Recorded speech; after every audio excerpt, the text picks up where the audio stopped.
Terima kasih Anda kembali menyimak rangkaian berita di Muslim Update Acoa TV. Dan pada segmen ini saya tidak sendiri, kita akan ditemani tausiah dari Ustaz Mukhlis Hanafi yang sudah bergabung bersama kita. Assalamualaikum warahmatullahi wabarakatuh Ustaz. Gimana kabarnya? Waalaikumsalam warahmatullahi wabarakatuh. Alhamdulillah sehat, alhamdulillah baik. Alhamdulillah Ustaz. Kita langsung ke informasi pertama ya Ustaz. Ini terkait dengan penyalahgunaan senjata api. Aparat kepolisian akhirnya menetapkan seorang anggota DPRD Bangkalan, Jawa Timur sebagai salah satu tersangka kasus penembakan. Meski belum ditahan, dua tersangka lainnya kini sudah diamankan polisi. Dua karyawan anggota DPRD Bangkalan, Jawa Timur ini diamankan petugas karena diduga ikut terlibat dalam sebuah kasus penembakan yang menewaskan satu orang.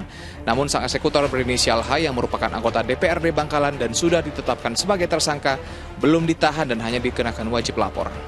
Kejadian berawal saat korban dituduh hendak mencuri motor di salah satu toko miliknya pada bulan Maret lalu.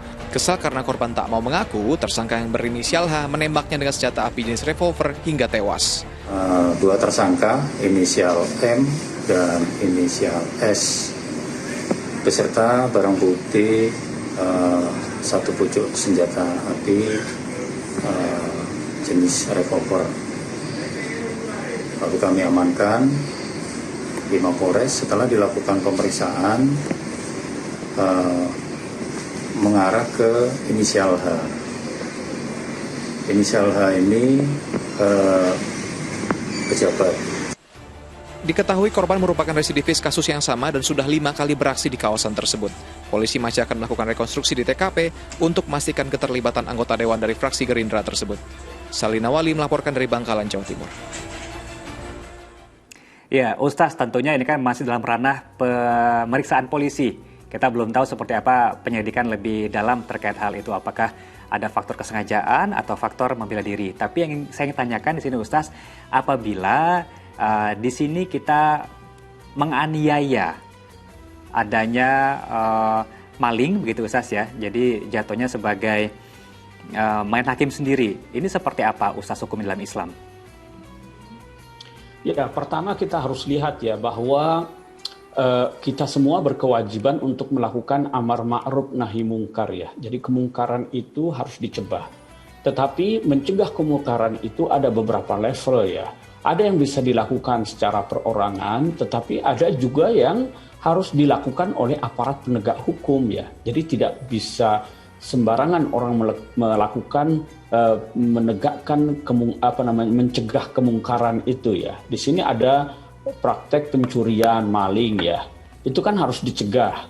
Maka di sini kalau ditemukan ada seorang yang mencuri, itu tidak bisa lantas secara perorangan memberikan hukuman gitu ya. Karena kita berada di negara hukum dan itu adalah ranah aparat penegak hukum ya. Jadi harus diserahkan kepada aparat penegak hukum. Kalau sampai kemudian main hakim sendiri dan mengakibatkan orang yang pelakunya itu meninggal dunia, maka di sini dia bisa dipersalahkan itu pelakunya itu, yang menganiaya itu ya, bisa dikenakan pasal pembunuhan, baik pembunuhan secara sengaja maupun tidak sengaja ya, itu ada konsekuensinya masing-masing. Nah, tentunya sudah ada pihak berwajib berwenang yang sudah sepatutnya menangani hal ini begitu Ustaz ya. Kalau misalnya batasan terhadap kita untuk membela diri terhadap hal-hal munkar, hal kriminal seperti ini, apa batasannya Ustaz? Ya, ketika seseorang itu misalnya ada yang korban penganiayaan, pencurian ya, dia punya hak untuk membela diri.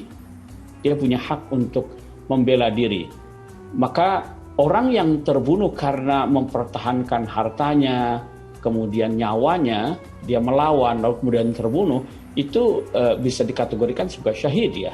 Jadi kita boleh mempertahankan diri, membela diri untuk mempertahankan harta, nyawa dan keselamatan jiwa kita ya, bila ada yang terancam gitu ya.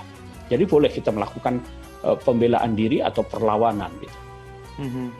Artinya ini hampir sama dengan apabila kita berada dalam posisi petugas keamanan atau tentara yang ada di medan perang begitu Ustaz ya. Pilihan antara kita membela diri, membunuh atau dibunuh begitu ya.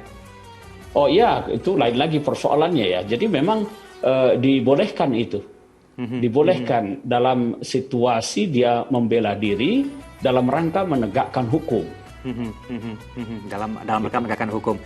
Apakah ini juga sama Ustaz jatuh porsinya terhadap profesi eksekutor hukuman mati Ustaz misalnya?